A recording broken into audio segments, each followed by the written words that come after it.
You ever see a movie so ridiculous you can't tell if it's genius or garbage? Now imagine 10 of them. With alien parasites, zombies, and a film so nasty, British cops pulled it from shelves. These films are gross, cheap, deranged, and according to IMDb, they're the best damn low-budget movies of the 80s. If you like slasher tropes and B-movie nonsense with surprisingly decent writing, Night of the Creeps is for you. The story kicks off with alien slugs landing on Earth. These things crawl into people's mouths, turn them into zombies, and basically ruin what's supposed to be the best night of these college kids' lives. It's a mashup of sci-fi, horror, detective movie, and teen comedy. Somehow, it all works. The acting's not amazing, but it doesn't need to be. The characters are actually fun to watch, and that's a win for a movie like this. You've got Tom Atkins, probably the biggest name here, playing a grizzled detective investigating weird murders on campus. The rest of the cast is solid too, especially for a low-budget 80s horror movie. What makes it stand out is the tone. It knows exactly what it is. It plays with the cliches without being annoying about it. Kind of like what Scream did later in the 90s, just with more slime. Also, if you're into practical effects, this is your kind of movie. The alien brain slugs are weirdly well done, and the gore is satisfying without going overboard. It's not high art, but it's a good time. Basket Case follows a guy named Dwayne who carries around a locked basket everywhere he goes. Inside the basket is his deformed twin brother. They were separated against their will as kids, and now they're both out for revenge. It's a low-budget horror film by Frank Henenlotter, and it leans hard into being cheap, gross, and kind of hilarious. The acting isn't great, the story's simple, but that's part of the charm. It's basically a revenge movie with some creative kills and a lot of bizarre moments. The gore is goofy, the tone is all over the place, and somehow it still works. People either find it stupid, entertaining, or both. And if you do end up liking it, there are 2 sequels, Basket Case 2 and Basket Case 3, The Progeny, which somehow get even weirder. It's not essential viewing for horror fans, but it's 90 minutes of trashy fun. And yeah, you'll never look at a laundry basket the same way again. From the same guy who made Basket Case, Frank Henenlotter brings us Brain Damage, and honestly, this might be his best one. The plot is wild. A guy wakes up one morning to find a little parasite attached to the base of his brain. The creature, named Aylmer, injects him with a substance that makes him feel incredible. But there's a catch.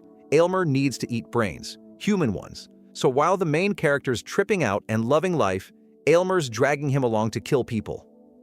It's gross, it's funny, and somehow it manages to work as both a monster movie and a really twisted drug metaphor. The tone bounces between goofy and nasty in the best way possible. The uncut version finally got released, and it keeps in some of the more graphic scenes that pushed the original into R-rated territory. If you're into body horror and don't mind some over-the-top weirdness, Brain Damage absolutely delivers. This one's got a 4.2 on IMDb, but somehow made $35 million at the box office. So yeah, someone was definitely watching. It's about a college kid, Jonathan, who inherits his dead dad's old mansion. Turns out Dad was into satanic rituals, and Jonathan gets a little too curious. He ends up summoning these tiny demons, aka the Ghoulies, during what starts as a party trick. Things spiral fast. The Ghoulies themselves are nasty little creatures with sharp teeth, dripping slime, and way too much screen time. The movie's packed with 80s fashion, tight dresses, high heels, big hair, you get the idea. It came out just after Gremlins, and was the first in the whole tiny monster invasion wave. Marketing played a huge role here. The poster showed a ghoulie popping out of a toilet, which honestly sold the whole thing. Critters came out the year after, got better reviews, but made way less money. There are also 3 sequels: Ghoulies 2, Ghoulies Go to College, and Ghoulies 4. Yes, that's real. No, you don't have to watch all of them, unless you hate yourself. This one is a science fiction horror comedy about a suburban family who install a satellite dish and accidentally pick up a signal from deep space. That signal beams an alien monster into their living room. The monster starts jumping between TVs and eating everyone in sight. The whole thing is played like a cartoon. The sets are neon-colored and cheap on purpose. The cast is totally over the top, and the makeup effects are creative in the most ridiculous way possible. There's also a lot of bizarre sexual innuendo, which kind of sneaks up on you in a movie that looks like a kid's show. Directed by Ted Nicolau and backed by Charles Band's Empire Pictures, TerrorVision didn't make much money, but it's got a cult following now. It's basically a satire of 80s TV culture, But even if you don't buy that angle, it still works as one of those so bad it's fun movies. A comet passes Earth and wipes out most of humanity, leaving behind a few survivors, a bunch of zombies, and some shady scientists. The story follows two sisters, Reggie and Sam, who take on the apocalypse with machine guns, mall makeovers, and a lot of charm. Catherine Mary Stewart is great as the older sister with Ripley vibes, while Kelly Maroney plays the younger one with full-on Valley Girl energy. The movie looks like an MTV video at times. Fuzzy camera work, neon lighting, synth music, but that just adds to the charm. It's definitely campy, but that's what makes it fun. If you know trauma, you already know what you're getting into. This is the movie that gave us Toxie, a 90-pound janitor named Melvin who falls into a vat of toxic waste and turns into a mutated superhero. He's deformed, super strong, and starts dishing out vigilante justice all over New Jersey. The effects are low budget, the acting is barely acting, and the script is totally unhinged, but somehow it works. It's funny, gross, and doesn't take itself seriously for a second. It combines horror, slapstick, and superhero parody all at once. It spawned a franchise, a cartoon show, and now there's even a new reboot starring Peter Dinklage that's supposed to come out in August this year. If you're into cheesy gore, bad puns, and movies that feel like they were made on a dare, this is essential viewing. If not, maybe skip it and keep your brain cells intact. Moving on to The Stuff, a sci-fi horror flick that asks the important question, what if your dessert started eating you?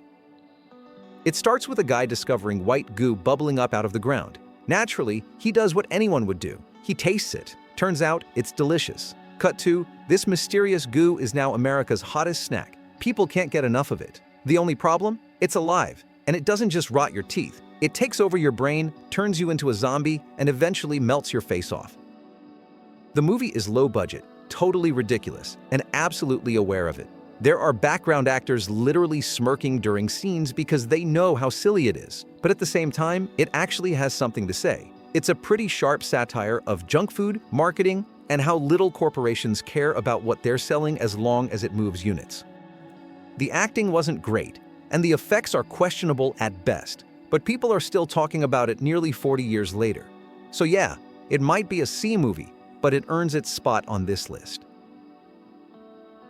The story takes place at Traumaville High, a school located right next to a nuclear power plant. Smart idea. Eventually, toxic waste leaks into the school's water supply, and things go downhill fast. Students mutate, a gang starts selling radioactive weed, and there's a full-on meltdown, literally and figuratively. It's from Trauma Entertainment, the same crew behind the Toxic Avenger, so if you've seen that, you know what to expect. Cheap effects, over-the-top gore, terrible music, random nudity, and acting that barely counts as acting. Think of it as a trashy blend of The Warriors, Class of 1984, and Reefer Madness, cranked up with fluorescent lighting and bad music. That's pretty much the vibe. It's trash, but it's the kind of trash people love coming back to. This one's from the UK, and it's one of the stranger entries on this list. A guy named Sam gets abducted by aliens and then randomly shows back up 3 years later. Only, something's off. The way he returns to Earth is messed up, and let's just say it involves a very gross scene that'll stick with you whether you want it to or not. From there, things get weirder. Psychic powers, a creepy clown, a toy soldier that comes to life, and more alien body horror than most people can handle. Critics hated it, but it slowly built a cult following, mainly because of how far it goes with the gore and special effects. It landed on the UK's Video Nasty list and wasn't actually available to watch for a long time. Not because it was officially banned, but because police were seizing copies during raids and going after distributors. It never got a formal ban, but it definitely caused enough trouble to get noticed. Despite being made for only $100,000, it pulled in $1 million at the US box office, which is pretty solid for a film that looks like it was shot in someone's garage.